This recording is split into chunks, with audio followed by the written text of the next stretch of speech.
रायपुर नगर निगम ने इस वित्तीय वर्ष में रिकॉर्ड राजस्व वसूली का टारगेट तय किया। 350 करोड़ की संपत्ति कर वसूली का लक्ष्य रखा गया और इस बार सख्ती के मूड में दिख रहा है निगम। इस बार धार्मिक संस्थानों से भी कर वसूले जाएंगे। वहीं अब बकायेदारों तक पर कार्रवाई की तैयारी भी की जा रही है। इस बार क्या कुछ तैयारियां हैं, देखिए इस रिपोर्ट में।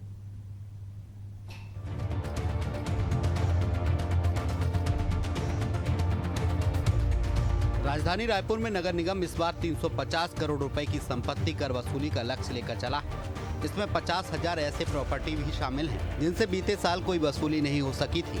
इन सभी की पहचान कर ली गई है और बकायेदारों को डिमांड नोट भी भेजे जा चुके हैं। निगम ने साफ कर दिया है, अगर सालों का टैक्स बकाया है तो चाहे मकान हो, दुकान हो या फ्लैट, किसी भी निर्माण को सील कर दिया जाएगा। इस बार धार्मिक संस्थानों और सरकारी प्रॉपर्टियों पर भी शिकंजा कसने की तैयारी है। निगम के मुताबिक कई बस्तियों में लोगों ने जितना पट्टा मिला उससे कहीं ज्यादा जमीन घेर ली है। अब इन अवैध कब्जों को हटाने की कार्रवाई होगी ताकि टैक्स बेस बढ़ाया जा सके। देखिए, टैक्स में कहीं वृद्धि नहीं की गई है। टैक्स हमारा जो लक्ष्य था 300 करोड़ का, वहाँ तक हम पहुँचे। इस बार हमने लक्ष्य को रखा 350 करोड़ और हमारा प्रयास रहेगा कि हम लगातार मेहनत करें, प्रयास करें तो 350 करोड़ का लक्ष्य हमारा पूर्ण। और हम तो इस बात की भी चिंता करें कि उससे ज़्यादा हो, क्योंकि राजधानी में लगातार नई बसाहट हो रही, नए नए कमर्शियल कॉम्प्लेक्स आते जा रहे हैं, तो उससे हमको अच्छी टैक्स मिलेगी, ऐसी हमको उम्मीद। इसलिए हम इस बात को तय कर रहे हैं कि हम जो 3.5 करोड़ का जो लक्ष्य रख रहे हैं, 350 करोड़ का लक्ष्य पूर्ति हो, और पूर्ति ही ना हो उससे आगे बढ़े। और जहाँ तक सामाजिक संस्थान और इसकी विषय है, उसमें शासन की व्यवस्था है कि जिन संस्थानों को शासन द्वारा 12A का फॉर्म दिया जाता है उनसे नगर निगम संपत्ति कर नहीं लेता है, और जिनके पास 12A का फॉर्म नहीं है, उनके पास व्यवस्था नहीं है, उनसे नगर निगम संपत्ति कर वसूल करेगा। पिछले साल निगम ने 300 करोड़ का लक्ष्य रखा था, लेकिन वो भी पूरा नहीं हुआ। इस साल लक्ष्य और बढ़ा दिया गया है। हालांकि जनता में अब भी ये मानसिकता बनी हुई है कि टैक्स तो फरवरी-मार्च में ही देना है। ऐसे में छूट का लाभ कम ही लोग उठा रहे हैं। निगम सभापति का कहना है कि बकायेदारों पर कार्रवाई और टैक्स सिस्टम में पारदर्शिता लाकर इस आंकड़े को 400 करोड़ तक पहुंचाने की कोशिश की जाएगी। नगर निगम की ओर से टैक्स वसूली को लेकर अभियान तो तेज है, लेकिन सबसे बड़ी चुनौती वही पुरानी है, लोगों की उदासीनता और सिस्टम की पकड़ ढीली।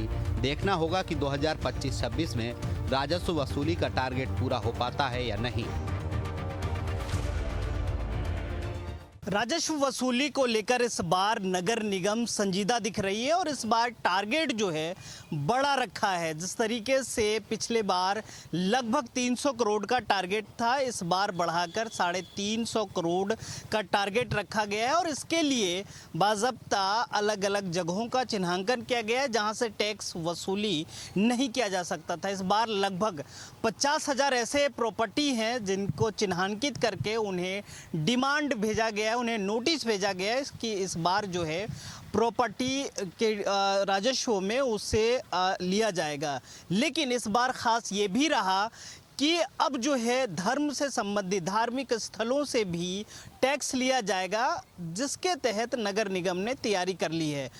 उन वैसे भी प्रॉपर्टीज़ में शामिल हैं जो कहीं ना कहीं सीमांकन और बटांकन के बाद खाली पड़े हैं और जिस पर अवैध कब्जा किया गया है उसे कब्जा मुक्त किया जाएगा और उन जगहों से जो अगर कब्जाधारी हैं या उन जिनका वहाँ पे है या लीज पे दिया गया है उससे टैक्स वसूला जाएगा। और ऐसा कहा जा रहा है कि इस बार टैक्स वसूलने में नगर निगम जो है रिकॉर्ड कायम करेगा। तो देखने वाली बात होगी कि किस तरीके से इस बार जो लक्ष्य रखा गया है वो टैक्स की वसूली होती है और नगर निगम इस बार राजस्व में बढ़ोतरी कर पाती है। कैमरा पर्सन योगेश के साथ इम्तियाज, एशियन न्यूज़, रायपुर।